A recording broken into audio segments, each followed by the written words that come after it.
What's going on, guys? This is MPBox, and today we're going to be talking about the suppressor in Battlefield 3 because it did go through some changes with the patch, as well as the heavy barrel went through some changes. And that seems like a very weird thing to say, but heavy barrel and suppressor are two competing attachments that are fitting in the same slot on pretty much every assault rifle. So it's probably worth taking a look at the suppressor on some of the guns, because it's not nearly as bad as it was, not necessarily previously, but when they nerfed it into Oblivion, where pretty much everybody and their brother stopped using this attachment, because I rarely see anyone using a suppressor anymore. I wonder why, but it's actually not that bad, and I'll explain here why, and why it can be used effectively. But first of all, the patch did increase the damage drop-off, which is a good thing. It's going to mean you're going to be spending more range in that transition range, where you're going to be getting 5 and 6 shot kills rather than 6 and 7 shot kills at extreme range, which is obviously a good thing. Kill people faster, that's the goal.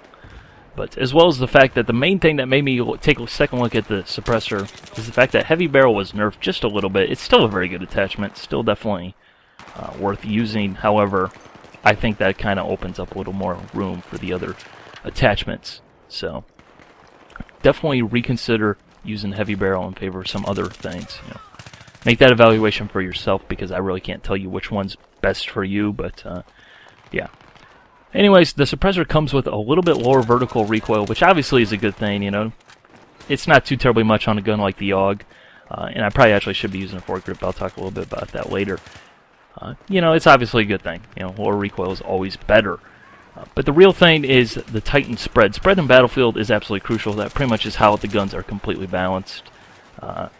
With the machine guns, they have high spread. Otherwise, if they're as accurate as an assault rifle, it would be pretty freaking crazy, because that'd just be insane. But spread is absolutely crucial. So the fact that they have Titan spread is definitely a plus, as well as the fact that, as you heard me mention, with this gun, the AUG has a little bit more horizontal recoil. What I could do is actually put a foregrip on there, which has a spread penalty, but with the suppressor, they pretty much cancel each other out almost. The spread's going to be a little bit higher. However, I then have much less recoil to work with, and this gun's already pretty much a laser, at least on PC, where it's easier to control the recoil. But that can definitely be a very good way to go, because you get lower recoil, your spread stays about the same, as well as the fact that you don't show up on the minimap because you're running the suppressor, which is absolutely huge. In Battlefield 3, as soon as you start shooting your gun, if you don't have a suppressor on, you show up on the minimap, everybody knows exactly where you are.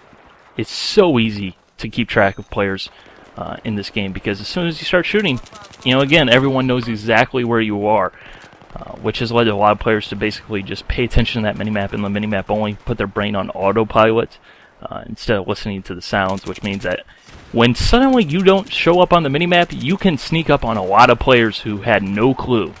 That's just the unfortunate reality of the players in Battlefield 3. They're pretty much oblivious, but anyways, so that aspect is crucial, as well as the fact that you are quieter. Of course, you can still be heard while shooting, but one of the biggest things that I don't think anyone ever mentions with the suppressor is the fact that it pretty much completely removes muzzle flash.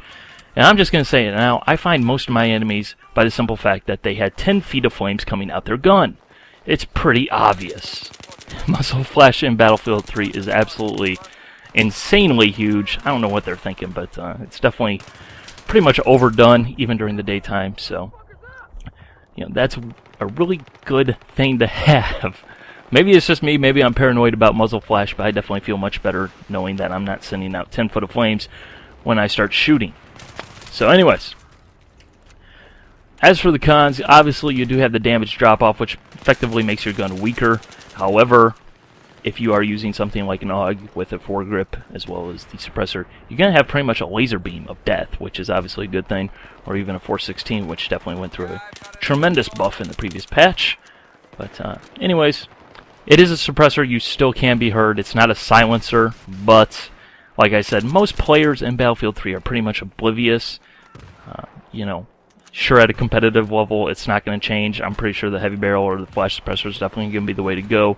But in a regular, everyday game situation, definitely can be very good, because pretty much everybody in this game is oblivious. So, that's one of the big features of the suppressor is the fact that you basically stay off the minimap, which is the most powerful tool in Battlefield 3 to the untrained player, the player not paying attention, so that's definitely a good thing. Because really you'll probably end up killing them even despite the fact that you have less damage, because they're not going to have a clue. So I don't always teabag, but when I do, it's usually a guy using the USAS camping on the stairs, because that's just a douche move. So yeah, I really don't have too terribly much more to say. Hopefully you guys will reevaluate the suppressor, because it's really a very good attachment now, especially for a lot of players who like to flank around, move about the map more. It's especially great in Conquest. Like I said, some maps don't suit the suppressor, some maps really do. But if you're a player like me, you like moving about the map and attacking from different positions and just kind of keep on flowing with the map, definitely a great attachment, definitely worth trying out again post-patch and reevaluating. Not a huge buff, but at the end, it didn't necessarily need a huge buff because it's definitely got some upside. So let me know what you guys think. Bye.